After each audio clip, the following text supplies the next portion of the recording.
Komedi, sitcom, hayatta belki izlemekten en çok zevk aldığım şeylerden biri. Geçmişten bugüne televizyonda sürekli sitcom izledim ve ara ara bazılarını hala izliyorum. Şimdi karşınızda en beğendiğim nostaljik 10 yerli sitcom. 10. Belalı Baldız. Türkiye'de sitcomların çokça ekranda olduğu zamanlarda Medyapım uyarlamalarıyla her zaman önde olmuştu. Hala da öyle aslında. Hala da uyarlama yapımları devam ediyor. Belalı Baldız da bunların başında gelen uyarlama sitcomlardan biri. Hope and Fate adında bir diziden uyarlanmış. Birebir neredeyse senaryoyu almışlar. Sadece karakterleri Türk karakterlere çevirmişler. Başroller zaten efsane. Berna Leçin var, Kenan Işık var ve Nurgül Yeşilçay var. Gerçekten hepsi de çok iyi oyuncular. Nurgül Yeşilçay'ı şu vakitte böyle izlemek gerçekten biraz komik olabiliyor. Kendisinin bir ağırlığı var. Ama oynadığı rolü böyle bayağı nasıl diyeyim, çılgın bir rol. Tek başına çocuk büyütmek çok yorucudur herhalde. Sen yorulmuşsundur, şimdi geç otur şöyle. Eskişehir'de yaşayan 3 çocuklu aile olan Dilek ve Faruk'un bir gün evlerine Dilek'in kardeşi olan Faruk'un da baldızı olan Arzu gelir. Arzu çılgın, kırık bir oyuncu. Setteyken ortalığı yakmış, o yüzden setten kovulmuş ve soluğu Eskişehir'de ablasının evinde almış. Ablası çok otoriter bir kadın. Arzu da olabildiğince tersi bir şekilde çılgın. Baba Faruk da yani Kenan Işık'ın oynadığı rolde kontrolü elde tutmaya çalışıyor. Arzu geldi ve onun bütün düzen alt üst oldu. Böyle bir çatışma var. Abla kız kardeşi dizginlemeye çalışırken enişte de kızı göndermeye bakıyor. Arzu'nun ablasıyla tamamen zıt düşmesi çatışmayı böyle güzel harmanlıyor. Böylelikle baya güldürü oluşturuyor. Oyuncular da zaten efsane. Müthiş, çok tatlı bir aile dizisi ortaya çıkmış oluyor. 9. Çocuklar duymasın. Evet biliyoruz yani sakız gibi uzatılarak laçka edilmiş bir dizi. Ama ilk sezonları güzeldi abi. Yani TGRT'de çıktığı zamanlar, sonradan ATV'ye taşındığı zamanlar cidden dizi güzeldi. Ailecek oturup rahatlıkla izleyebileceğiniz bir diziydi yani. Sitcom aleminde Medyapım Mint de yani Made in Turkey'de bayağı güçlü isimlerden biriydi yapımda. Çocuklar duymasın da onun en uzun soluklu serisidir. Çünkü bayağı uzattılar yani. Bitti, final oldu, yayından kalktı, sonra bir daha girdi, sonra o da bitti, sonra bir daha girdi. Öyle olunca insanlar biraz markadan soğudu diyebilirim. Ama benim burada çocuklar duymasın dememin sebebi ilk zamanları yani. O çocukların daha küçük olduğu zamanlar, büyümediği zamanlar bence çok iyiydi. Havalı, havalı, havuç kafalı, etrafı güzel kızlarla sarılı. Havalı, havalı, havalı, etrafı güzel kızlarla sarılı. Diziyi öyle detaylıca anlatmaya gerek yok. İnsanların en bildiği sitcom dizilerden biridir herhalde. İçinde bir sürü ikonik karakter bulunduran Çaylar. Çaycı Hüseyin'i, Fıs Fıs İsmail'i, zaten Haluk öyle. Efsane bir aile dizisi.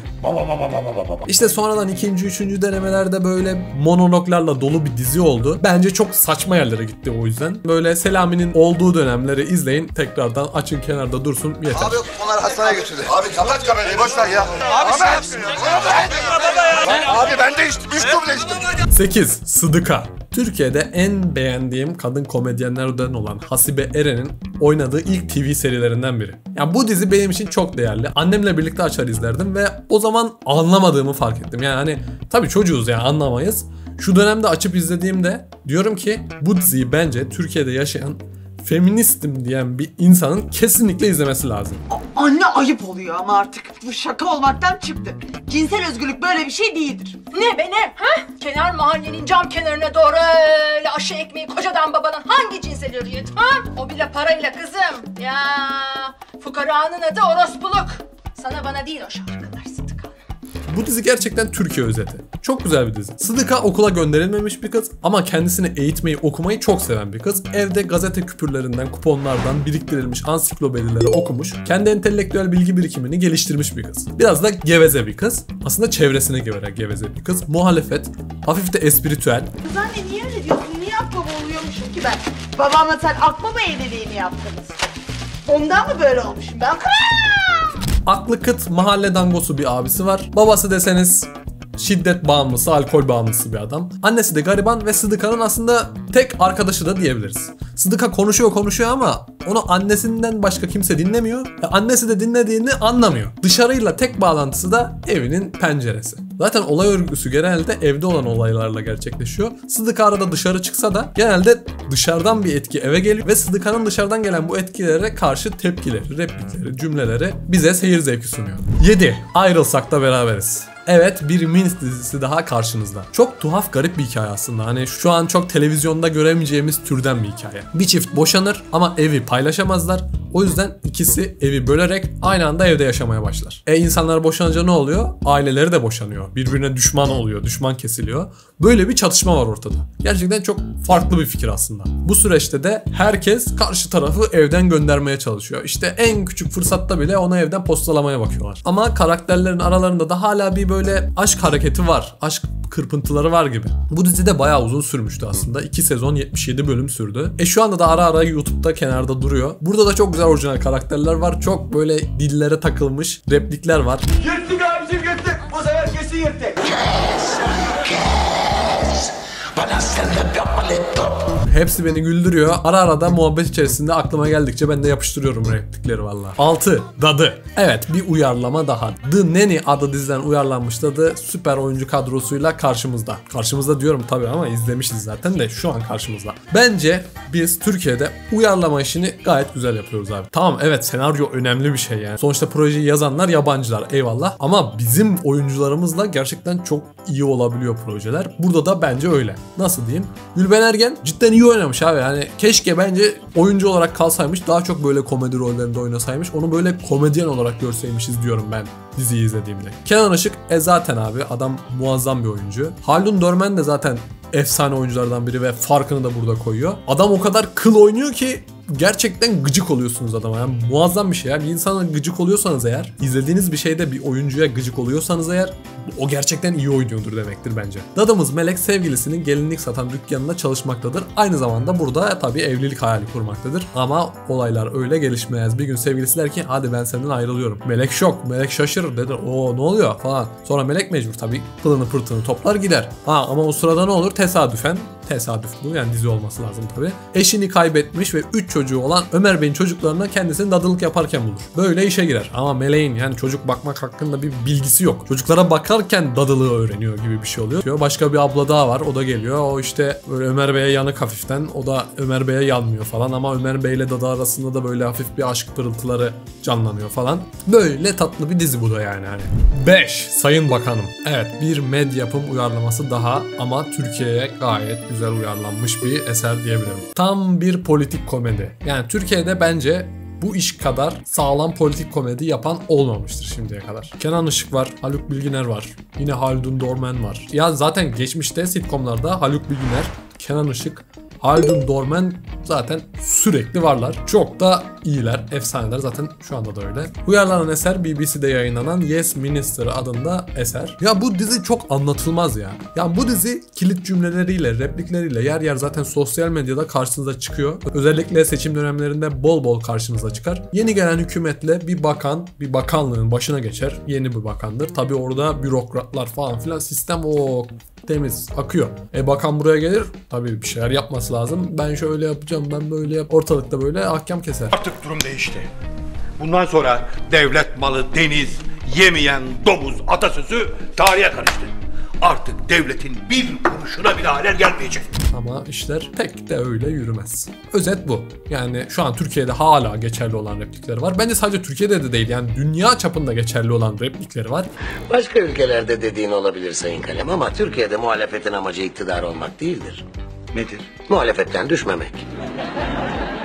Çünkü muhalefette olmak iktidarda olmaktan çok daha iyidir. Aynı maaşı alırsın, bol çene yaparsın ve hiçbir sorumluluk altına girmezsin. Her sene, her dönem geçerli olabilecek bir proje ama bu projeyi maalesef insanlar çokça bilmiyor, çokça izlemiyorlar. Bu seri içerisinde belki de insanların izlemesini en çok istediğim projelerden biri bu. Yani böyle bir dizi. Bence açın izleyin. 4. En son babalar duyar. Yüksek tansiyon hastası bir amcamız var. Bu amcamızın 3 tane kızı var. Bir tane de oğlu var. Şimdi 3 tane kız gerçekten zorlu olabilir. Bir tane de oğul, zaten oğlanla uğraşmak daha da zor. Bunlar kendi hayatlarında evde bir ton dümen çeviriyorlar. Sürekli bir şeyler oluyor ya. Aksiyon bitmiyor. Ve her olaydan da en son evin babası haberdar oluyor. Sonra kalbim falan. Hikayeler genel olarak, episodik olarak böyle ilerliyor. Bölüm bölüm bir hikaye akışı var. Tamam, evet, sezon içerisinde bir yine anlatı var. Genel anlatı bölüm bölüm ve o bölüm içerisinde olan çatışmalarla ilgili.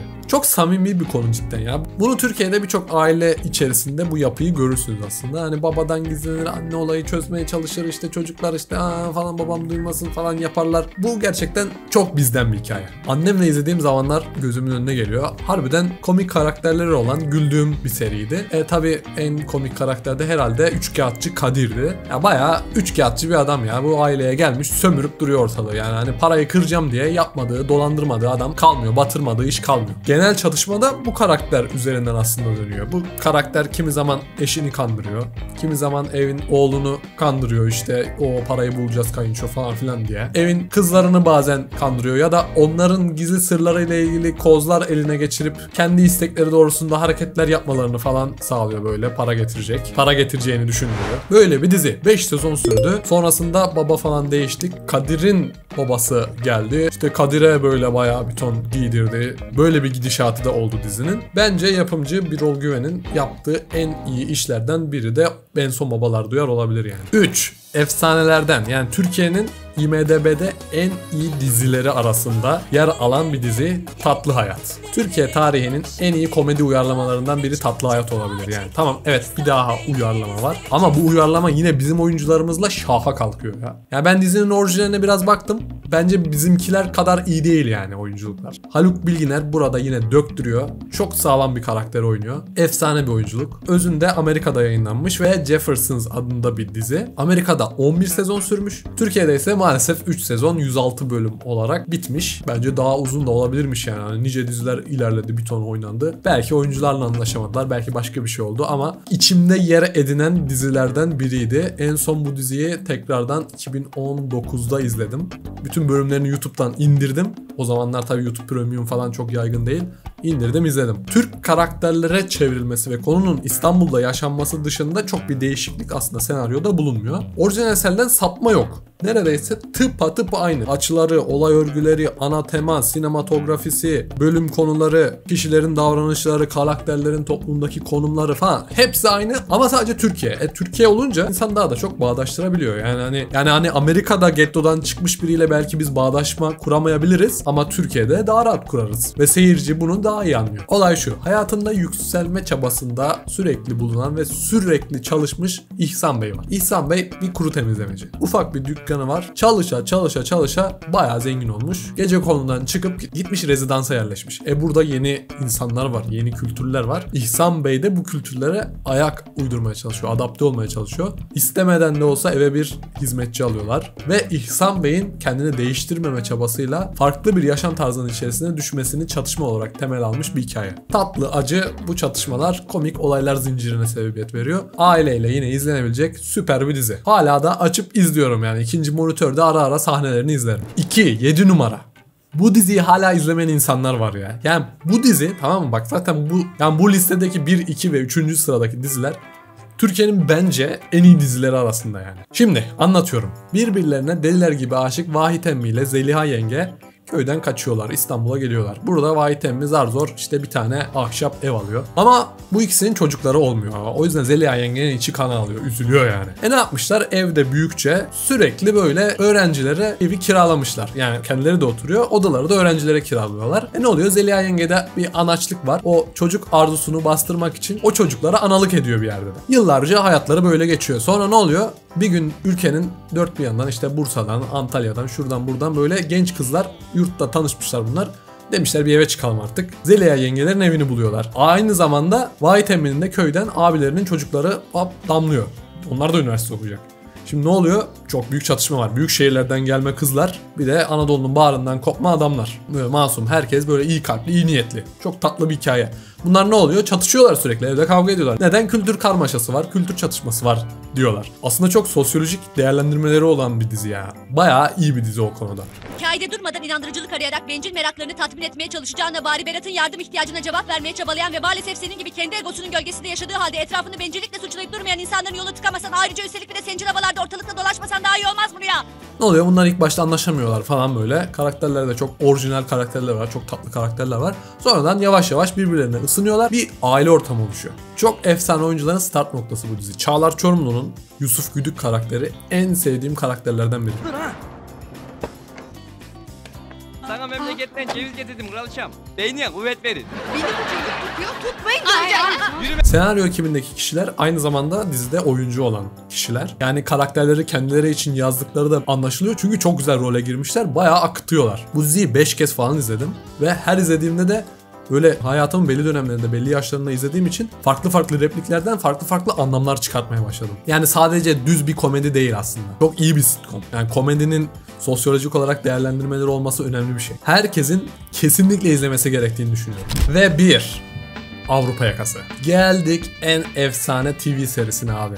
Evet, kimileri komedi sevmeyebilir, o yüzden onlara göre efsane olmayabilir ama bence en efsane TV serilerinden biri kesinlikle Avrupa Yakası. Türkiye'ye birçok açıdan yön vermiş bir projede diyebiliriz yani buna. Yine Tatlı Hayat gibi aslında ufaktan bir sosyete komedisi var burada da. Burada da yine Türkiye'nin bambaşka kesimlerinden karakterleri bir araya, bir apartmana ya da bir bölgeye, Nişantaşı'na koymuşlar ve bunların birbirleriyle olan etkileşimlerinden çıkan çatışmalar bu diziyi oluşturuyor. Dizide konu bitmiyor. Her bölümü ayrı güzel. Zaten bu listede en çok izlenen dizi de kesinlikle Avrupa Yakası'dır. Nişantaşı'nda Sütçüoğlu ailesi apartmanı ile Avrupa Yakası dergisinin arasında böyle gidip gelen karakterlerin yaşadıklarını anlatıyor aslında. Gülse Birsel'in ilk senaryosu aslında kabul edilmemiş bir senaryo. Çok da garip bir hikayesi var. Kendisi anlatıyor. ATV baktı, dedi ki Gülse sana söylemeye de kıyamıyoruz ama bunu kimse seyretmez. Çok tatlı. Biz seyrederiz ama seyircimiz bunu seyretmez. Bizde sert baba isterler, acı çeken anne isterler. Sen böyle Nişantaşı'nda oturan derli toplu bir aile yazmışsın. Yani neyi seyredecekler burada filan. Ya bence Gülse Birsel çok iyi gözlem yapan bir kadın. Gerçekten yani sosyolojik olarak insanları çok güzel inceliyor. Ve onları senaryoya çok güzel döküyor. Kendisi diyor ki hepsi aslında benim içimde de var olan tipler diyor. Bazen hani utanıyor da, mesela Burhan Altıntop'tan falan utandığını da söylüyor. Yani içimde varmış ki çıkmış ortaya falan diyor. Burhan Altıntop karakteri sana yine tahin helvası, kahven ve o duvar. Orada nereden geldi bir? Normalde o kadar berbat bir insanın benim içimden çıkmaması lazım. Yani o karakter özelliklerinin hiçbiri inşallah bende yoktur. Fakat herhalde derinlerde bir yerde de var ki bir yerden de çıkıyor. Bunları da çok güzel yansıtıyor. Dizi toplamda 6 sezon çıkıyor. Abi her sezonu birbirinden iyi ya. Her sezonu birbirinden iyi. Benim favori karakterim Sacit'le Şahika'ydı. Yani Şahika'nın sahnelerine bayağı gülüyorum. Özellikle Şahika-Burhan kombinasyonlu sahneler de çok iyi. Bayağı güldüğüm oluyordu. Burhan Altıntop zaten ikonik bir karakter. YouTube'a Burhan Altıntop yazın, kendi kanalını bile yapmışlar. Yani oradan bile kitleyi tutuyorlar hala. Hala güncel. Hala YouTube'da deli gibi izleniyor bölümleri. Yani aslında bu karakterlerin, bazı karakterlerin koyun kendi başına dizileri olur. Hatta yani 6-7 serilik filmleri de olur. Burhan'ın olur, Şahika'nın olur, Gaffur'un olur. Sinemada rekor üstüne rekor kırar ya. Yani sosyolojik olarak analizlerinin yanında sosyal etkileri de olan bir dizi yani. Hani sırf o Gaffur karakteri yüzünden o pijamalar tekrar satışa çıkmış, biliyor musun? Nasıl abi, nasıl o pijamaları hala giymek istersin ki? Ama adamlar almış giymiş yani. Gaffur pijaması diye vitrinlerde dolanmış. Açıkçası bu videonun ortaya çıkmasının en büyük sebeplerinden biri de benim tekrardan Avrupa Yakası'nı izlemiş olmam ve dedim ki bu video çıkmalı. Yani bu videonun vesilesi Avrupa Yakası oldu. O yüzden listenin bir numarasına tabii ki de Avrupa Yakası'nı koyacaktım. Yani bu diziler benim hayatımda çok eğlendiğim, böyle bana çok tatlı anılar bırakan diziler. Hayat adına, insanlar adına bir şeyler öğrendiğim de diziler. Bence her insanın izleyip deneyimlemesi gereken türde içerikler. Tabii komedi dizisi Türkiye'de çok. Ben biraz daha eski olanları burada size sunmak istedim. Yoksa tabii ki de Leyla ile Mecnun muazzam bir dizi. Tabii ki de İşler Güçler muazzam bir dizi. Tabii ki de Gülse Birsel'in diğer projeleri olan işte Yalan Dünya'dır, Jet Sosyete'dir güzel diziler. Ama ben daha eskilere gitmek istedim. Çünkü televizyonda artık bunun gibi içerikler göremiyoruz. O eski mahalle dizilerini, o tattaki dizileri göremiyoruz. Hala böyle zengin insanların garip grup hayatlarını görmekten ben bıktım açıkçası yani. Televizyonda böyle şeyleri görmek istemiyorum. Beni ilgilendirmiyordu zaten. Bu daha gerçekçi, bu daha bizden geliyor bana yani. O yüzden böyle bir video yaptım. Videoyu beğendiyseniz beğeni butonuna tık atmayı unutmayın. Diziler hakkındaki düşüncelerinizi de benimle paylaşırsanız aşağıda yorumlarda çok güzel olur. Bir dahaki videoya kadar izlemeye devam. Bir Avrupa Yakası daha patlar ya. Vallahi patlar.